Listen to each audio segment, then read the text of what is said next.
All right, and we're live.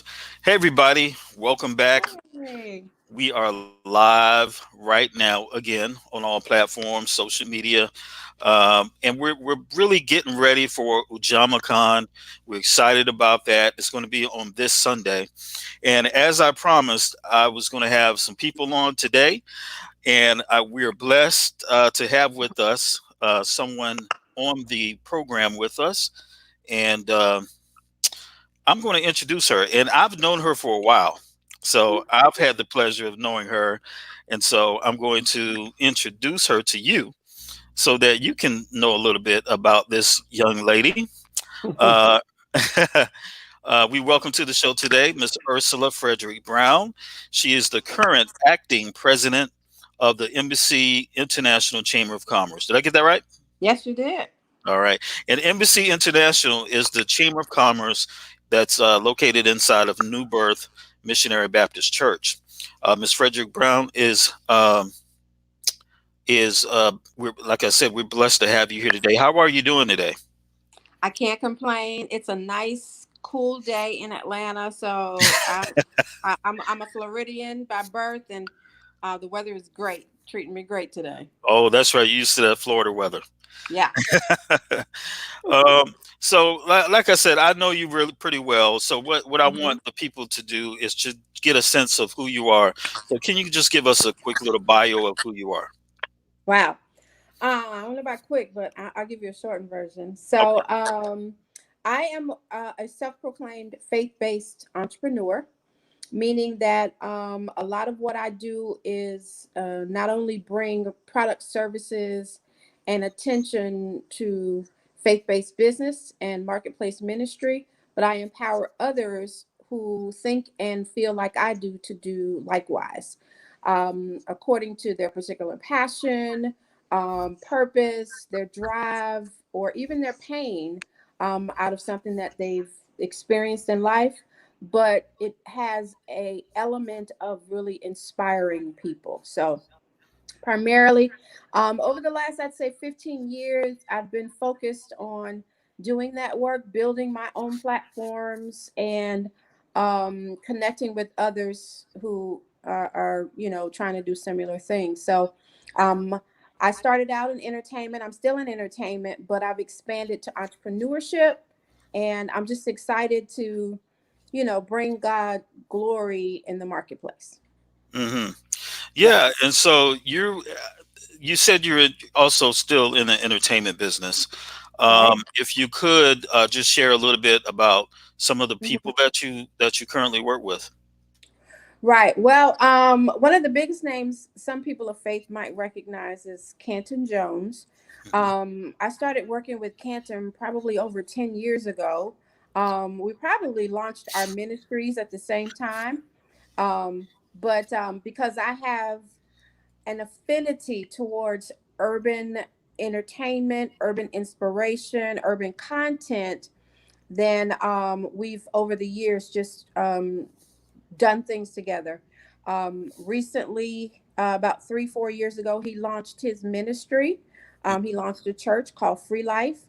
And I was a part of that launch and a part of that growth and really trying to create strategy because he's really passionate about inspiring young men to come back to church. His focus is young Black males 13 to 30 because he says that's the time when they kind of disappear from church.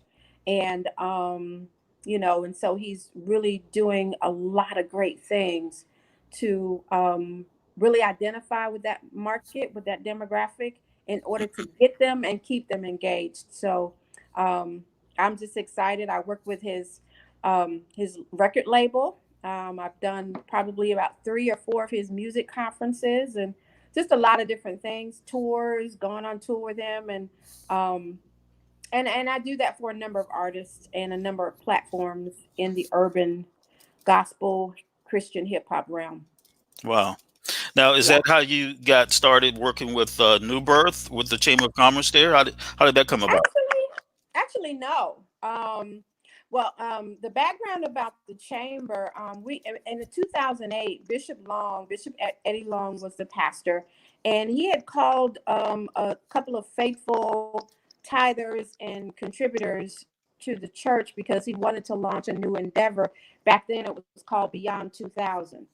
And in that meeting, a young man spoke up and he said, "Bishop, why don't the church? Why doesn't the church have a ministry, a business ministry, where whenever you have a vision from God, the businesses of the church fund the vision?" Hmm. And he said to that man, his name is Ed Uconnell, our first president of the chamber, he said, "That's a great idea. Go ahead and start it."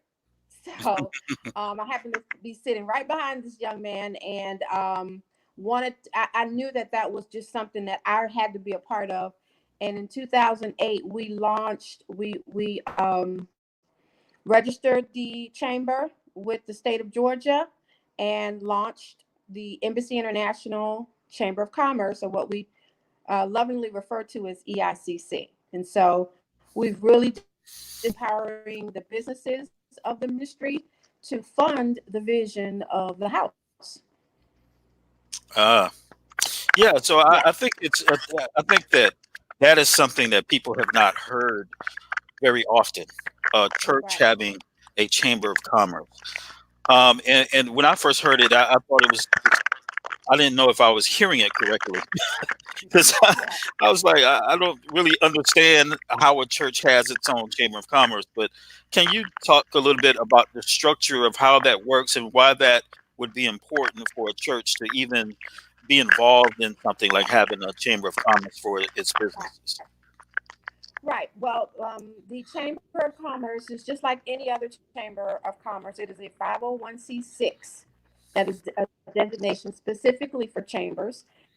And we have a board of officers. Originally, Bishop Long was our chairman, but we have a president, for which I'm currently holding that office, vice president, a treasurer, secretary, chaplain, and other leaders who make up our structure.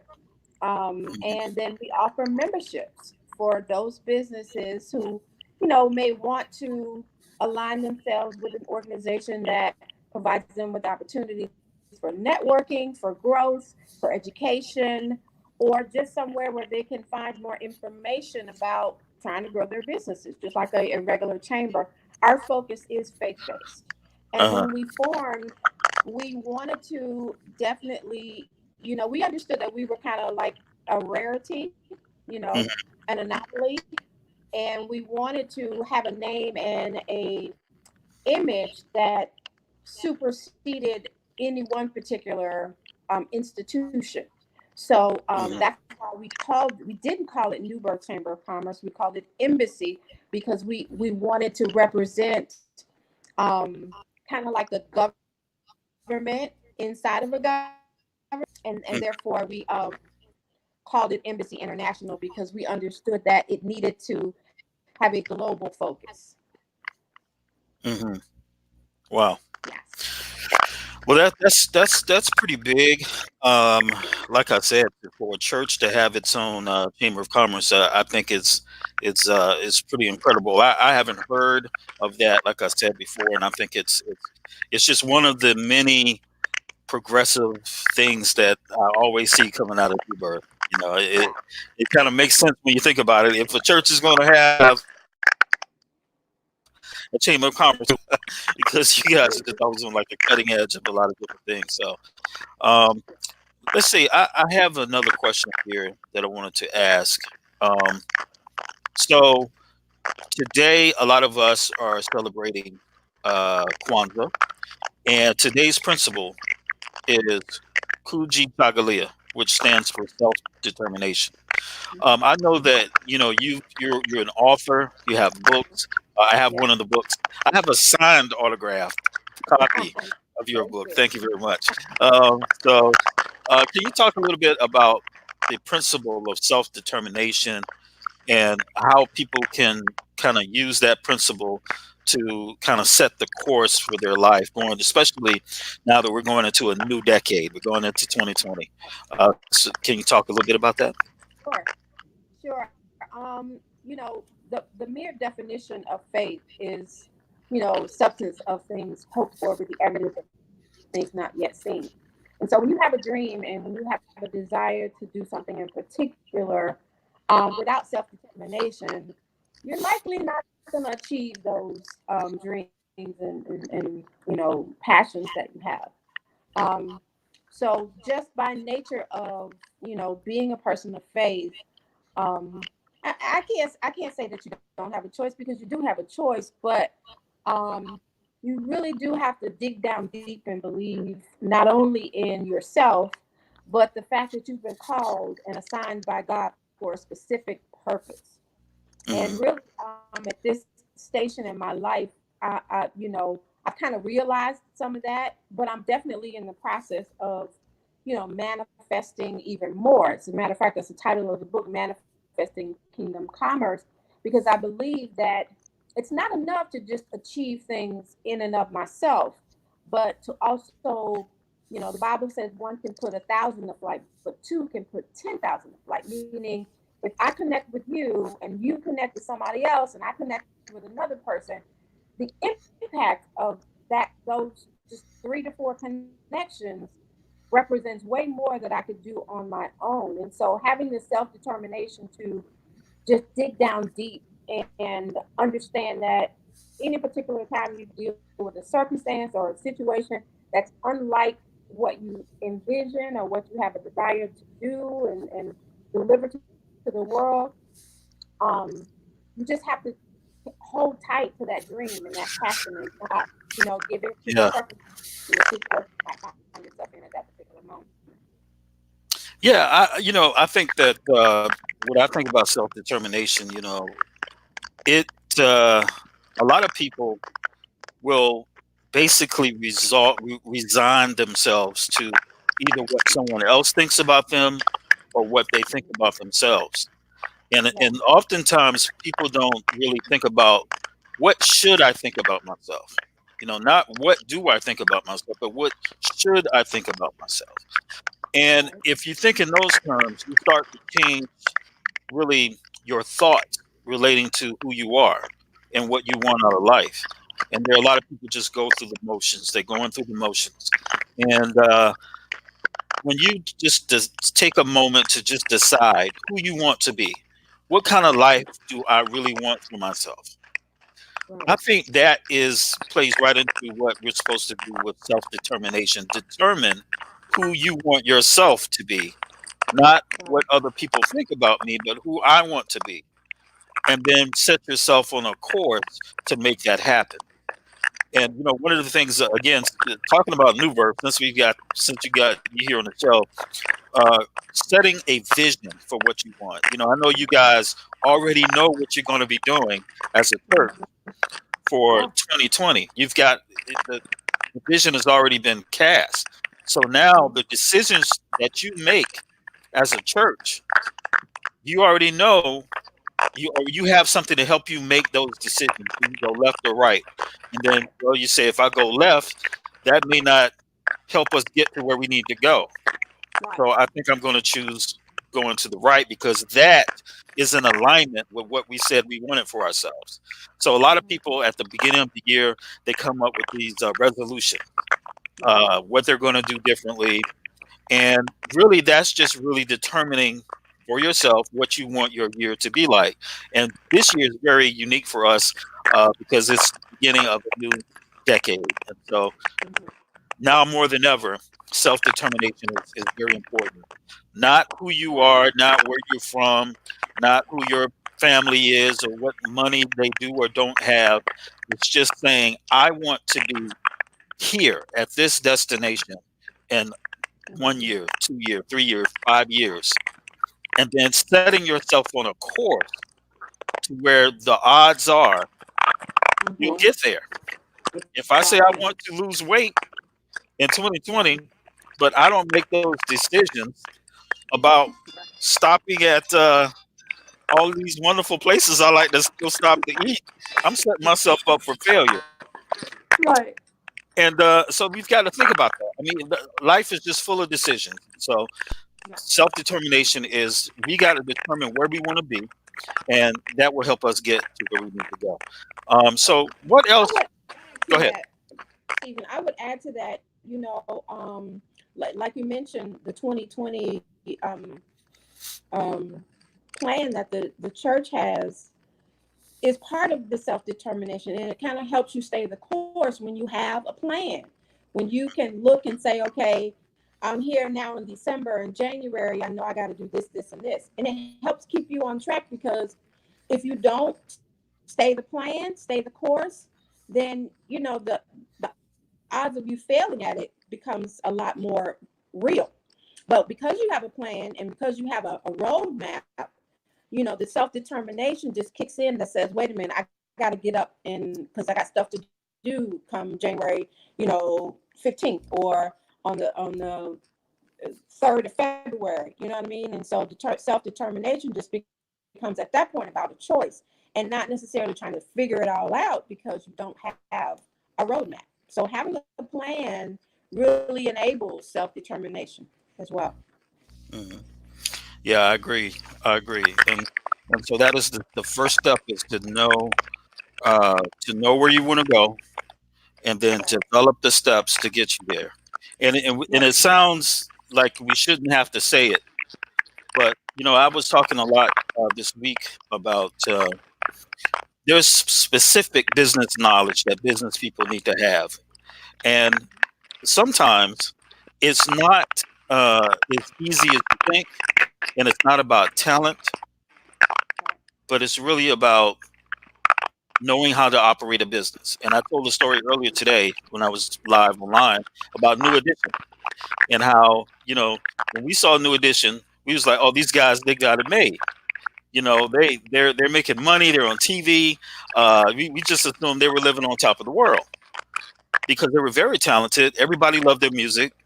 They could dance. I mean, they had it going on. But Right. the business side of it, they did not understand. And so, whereas we thought they were just living on top of the world, they were really struggling in their personal lives because they didn't understand the business side of it. So, a lot of times, the people, in my circle, the people that I know, we focus a lot on the craft of what we do, and we don't spend enough time on the business side of it, right? So that there's, people that are not as good as you, but they're doing better in business because they focus on the business. They're, I was in web design. I was looking at certain people who their products was not as good as mine, but they were more successful. And so I'm trying to Right. figure it out. Why are they more successful than me? Because they're focusing on the business side of it. I'm focusing more on the craft or the other aspects of it. And so that's one of the things that we want BlackBusinessList.com to do, is to be a solution for people to give you the real nitty gritty in terms of the information you need to take you to the next level. And so we're partnering with the many people in the community, like the Startup Factory, which is where I met you at, and other organizations that can really get us and take us by the hand and lead us to the next step. Okay. Right. So, Ms. Ursula Frederick-Brown, I want to thank you for being on the live. There's a little feedback Thank here. I don't know where you. that's coming from. Can you hear that? The Yeah, cackling.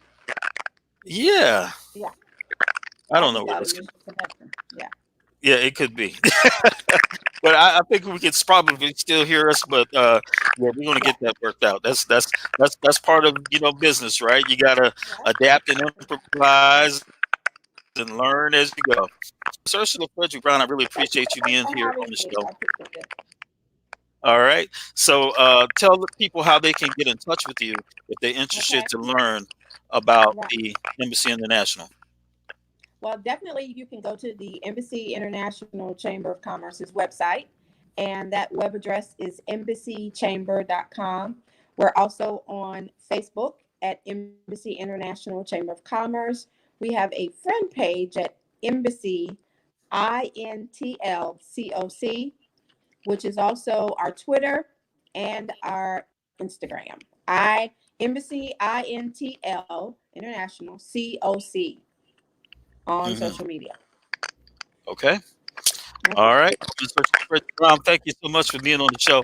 And before I Thank leave, I'm going to play a little intro here for our. I don't know if you've seen this, but we did a little thing for our our event that's coming up on Sunday, JamaCon. Okay. So I'm gonna play a little bit of that real quick. Just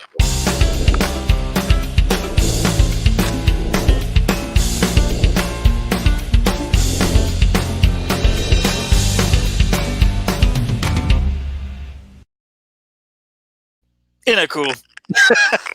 Yeah, I love it. I'm Love the playing around. I'm connection. having fun playing with this stuff. I love it. But Ms. Ursula Frederick-Brown, thank you for being on the show. Guys, Thank check you. her out. She is the leader of Embassy International, the Chamber of Commerce with New Birth Missionary Baptist Church, and I think they've got some really big things coming up too for 2020. So very excited to know you and to know a lot of the people over there. I feel very blessed. So thank you again for being on the show. Likewise, sir. Thank Okay. you. Have a good All day. right. Talk to you later. Goodbye.